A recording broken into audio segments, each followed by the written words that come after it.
আপনাকে যিনি জাহান্নামের আগুন হারাম বানায়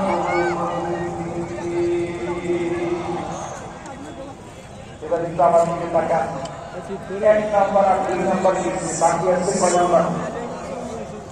6টা এখনো বাকি আছে। 3 নাম্বার কাজ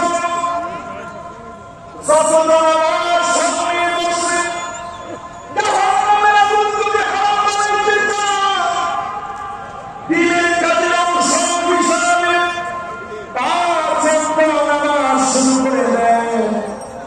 মসজিদে গিয়ে জামাতবদ্ধ হয়ে নামাজ পড়েন, 5 ওয়াক্ত নামাজ যদি পড়তে পারেন,